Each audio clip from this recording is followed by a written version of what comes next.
ကြောက်ခွေပါရဲ့ဇနီးဖြစ်သူဟာအိမ်ထဲကနေလူးလက်ထားပြီးပြေးထွက်လာကလက်ထဲကအနီရောင်ငွေစုစာအုပ်ကိုတင်းတင်းဆုပ်ကိုင်ရင်ရော်ကြီးပေးဖို့တောင်းပန်ရှာတယ်ဗျာကြောက်ခွေပါကတော့ရွှွရည်ထဲမှာနှုံးခွေထိုင်နေပြီးမျက်နှာတစ်ခုလုံးဖြူလျှော်ကတကူလုံးတုံရင်နေခဲ့တဲ့စိုက်ပျိုးမြေမူးရနဲ့ချီဆုံးရှုံးမှုနဲ့အတူရွာပိုင်ရန်ပုံငွေအလွဲသုံးစားလုပ်ထားတာတွေပါပေါင်းလိုက်ရင်အနည်းဆုံးတော့3 သိန်းခွဲ2 သိန်းလောက်ရှိမှဖြစ်ပြီးသူဒီနှစ်တွေအတွင်းရွာထဲကနေခေါင်းမုံဖြတ်အမျက်ထုတ်ခဲ့တဲ့မြဒီနေ့တော့အရင်ရေ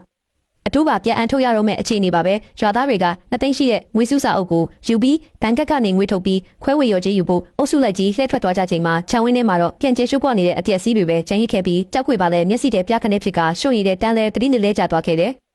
်တစ်ဖက်မှာတော့ကျွန်တော်ဘက်ကစုပစ်ထားတဲ့ကြောက်ကိုဟောင်းကတက်ဝင်လှရှာမှုတွေနဲ့ကင်းနဲ့လုံနေပြီးပြည်နယ်စိုက်ပျိုးရေးသိပ္ပံကအရေးသွေးမြင့်ငါးစာတွေကြောင့်ငါးတွေကအစမတန်မြင်ကြီးထွာလာကစူဖြိုးထွားတိုင်းနေကြတဲ့နောက်လက်ကြရင်ပထမဆုံးငါးအတုပ်ကိုဖန်စီအောင်ချရတော့မှဖြစ်ပြီးပြည်နယ်တွေကရေထွက်ကုန်အဝဲတိုင်းကြီးအချုပ်ကလည်းကျွန်တော်ဘက်ကရေးသွေးနဲ့ငါးစာကြောင်းကြားတိလို့သူတို့ဘာသာရောက်လာပြီးပေါက်ဈေးထက်20%ပုံများတဲ့ဈေးနဲ့အပတ်ချုပ်စနစ်နဲ့ဝယ်ယူမဲ့စာချုပ်ကိုလာချုပ်ကြတဲ့ဒီ6လပတ်လုံးပြင်ပန်းခဲ့တဲ့မြအကုန်လုံးအရင်ကြေုံတွေမကအမျက်ပါရပြီးတကယ်ကြီးချမ်းသာပြီးမှုအလုပ်သမားတွေလည်းပိုးလို့တောင်ဝမ်းသာအားရဖြစ်ပြီးနေတိုင်းပြုံးပြော်ကအလုပ်လုပ်ရတာပိုပြီးတက်ကြွလာကြတယ်ဗျာမိုးလေးစားပြူတာနဲ့တောင်နောက်ကကြောက်ချင်းမှမီးရောင်တွေလင်းထိန်နေပြီးအလုသမားအယောက်တော်တော်များများကအင်ဂျီပလာနဲ့နီနီညာညာအားဆိုင်ပြီးပိုက်ကွန်ကိုဆွဲတင်ကြလို့ရေဖွေးဖွေးတွေဆင်းထွက်နေခဲ့တဲ့ပထမဆုံးအတုပ်ပေတာ3000လုံးကားပေါ်အကုန်တင်ပြီးချိန်မှာမြို့ထဲကဟိုင်ရွဲဟိုတယ်အကြီးကြီးရဲ့တထေက3ချိန်တောင်ဖုံးဆက်လို့နေတာမို့ညီကိုတွေကိုလမ်းမှာတေချာပြီးယူဆိုင်မောင်းမှုမှာပြီးကားနောက်လိုက်တွားခိုင်းလိုက်တဲ့ဒီနေ့ဒီငါအတုပ်ကိုလွှဲပြောင်းပေးပြီးရင်တယောက်ကိုဘောနက်ငွေနဲ့တူ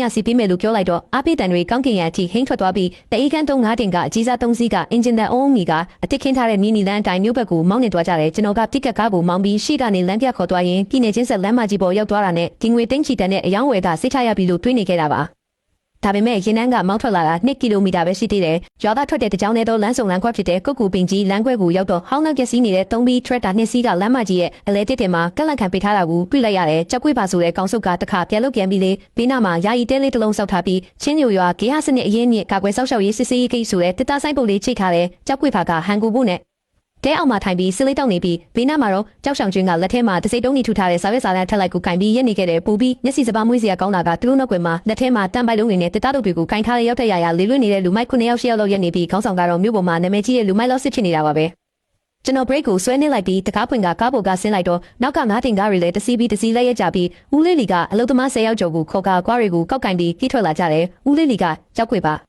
မင်းဒီလိုမျိုးလမ်းကိုလာပိတ်နေတာဘာတဘောလဲလို့မေးတော့ကြောက်ခွေဖာကဘာမှထူးထူးခြားခြားမဟုတ်ပါဘူးအခြေအနေလာကြည့်ုံတက်ပါပဲဟာချန်ရှုမယ်မင်းဘက်ကစီးပွားရေးလုပ်ငန်းကအစင်တီချုံမွေ့နေပြီးဝင်နဲ့အကျိုးမြက်ကလည်းတော်တော်လေးကောင်းမွန်နေရဲ့မလားလို့လောင်ပြောင်ပြောဆိုလဲကျွန်တော်ကလမ်းကအများပိုင်နေပြီဖြစ်လို့ကိုယ့်သဘောနဲ့ကိုလမ်းပိတ်ဆို့ဖို့အခွင့်အရေးမရှိဘူးလို့ပြန်ပြောတော့ကြောက်ဆောင်ကျွင်းကချန်ရှုမင်းအများပိုင်ကိစ္စကိုလာပြီးလွှဲချမနေနဲ့ဒါကရွာကော်မတီကညာရင်းချင်းအရေးပေါ်စီဝေးလုပ်ပြီးအတီးပြုထားတဲ့ဒီရွာရဲ့ရေရင်းမြေကာကွယ်ရေးနဲ့လမ်းပြုပြင်ထိန်းသိမ်းရေးဆိုင်ရာယာယီစည်းမျဉ်းပဲမင်းအဲ့ဒီတောင်နောက်ကကြောက်ချင်းတွေကတုံးနေတဲ့ရေကရွာပိုင်မြေအောက်ရေစနစ်ထဲကဖြစ်တဲ့မင်းရွာသားရေကိုတုံးပြီးငားမွေးတဲ့အထင်ကိုတဲထုတ်ပြီးပတ်စံရှာတယ်အဲ့ဒါကြောင့်အရင်ကြီးအတုံးပြုကနဲ့လမ်းပျက်စီးမှုအတွက်ရော်ကြီးချင်းငွေပေးရမယ်လို့ဆိုလာတယ်ဘလောက်လဲလို့မေးလိုက်တော့ကားတစ်စီးကို9300စီးဆိုတော့3,500ပတ်စံပေးရင်ချက်ချင်းလုပ်ပေးမယ်ပတ်စံမပေးရင်တော့ဒီကားတွေဒီနေ့ဒီလမ်းကနေတလမ်းမှာကြော်ဖို့မစင်းစားနဲ့လို့တင်းခံနေခဲ့တယ်ဦးလေးလီကဒေါသတကြီးနဲ့ငါမင်းတို့လိုတရိတ်ဆန်တွေကိုတက်ပြစ်မယ်လို့အော်ဟစ်တော့ကျွန်တော်ကဦးလေးလီကိုနောက်ဆုတ်ခိုင်းလိုက်ရတယ်ကြောက်ကွေးပါကဆက်ပြီးချန်ရှုမင်းကတော်တော်တောင်းကျနေတာမဟုတ်ဘူးလားမင်းကတော်တော်စွမ်းလာကြည်လားဒီနေ့ငါကဒီစကားကိုဒီမှာပဲချထားခဲ့မယ်ပတ်စံမပေးရင်မင်းရဲ့ဒီငါးကားတွေအားလုံးလမ်းပေါ်မှာပဲအကုန်ပုတ်တူးသွားစေရမယ်နေ့လည်နေပူရှင်တက်လာတာနဲ့မင်းရဲ့ပက်တာတောင်းချီရှိတဲ့ငါးတွေတွေကိုဘသူ့ကိုတွားရောက်မလဲငါစောင့်ကြည့်မယ်လို့ကြိုးဝါပါတော့တယ်မင်းဒါကပြောင်တင်း6လက်တောင်းယူနေတာပဲလို့ပြောတော့သူကဟ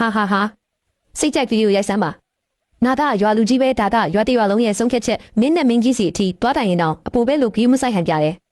ကြောက်ဆောင်ကျွင်းကလည်းအကိုချန်အားမဆိုင်ပါနဲ့တော့ဒီခရိုင်နဲ့မြို့နယ်တစ်ခုလုံးမှာကျွန်တော်ရောက်ဖက်ရဲ့မျက်နှာကိုဘသူမသိပဲနေမလဲမင်းရဲတိုင်ရင်တောင်ရဲတွေလာရင်လဲရွာတွင်အငင်းပွားမှုဖြစ်နေပဲလာပြီးဖြန့်ဖြေးပြီးမှ10ရက်လောက်လာပြီးဖြန့်ဖြေးနေတော့မင်းရဲ့ငါးတွေကတော့ကြာလာပြီးပုတ်စော်နံကုန်လိမ့်မယ်လို့ထက်လောင်းချင်းချောက်လာတယ်ကျွန်တော်သူတို့ရဲ့အော်ဟစ်စုမြန်တန်တွေကိုဂီးမဆိုင်တော့ပဲဗီဒီယိုထဲကနေထွက်လိုက်ပြီးမနေ့ကပြည်နယ်သတင်းစာထဲမှာတွေ့ခဲ့တဲ့မြို့နယ်အဆင့်စီးပွားရေးပတ်ဝန်းကျင်ကောင်းမွန်စေရေးနဲ့အထူးစုံစမ်းစစ်ဆေးရေးတိုင်ကြားမှုခါလိုင်းဖုန်းနံပါတ်ကိုတိုက်ရိုက်ခေါ်ဆိုလိုက်ပါတော့တယ်ဒီရက်ပိုင်းအတွင်မြို့နယ်ကအောက်ခြေအဆင့်အကတိလိုက်စားမှုတွေအထူးသဖြင့်အကြောင်းမဲ့ဝေကောက်ခန္ဓာတွေကိုပြင်းပြင်းထန်ထန်နှိမ်နင်းနေတဲ့အချိန်ဖြစ်တာကြောင့်ပါ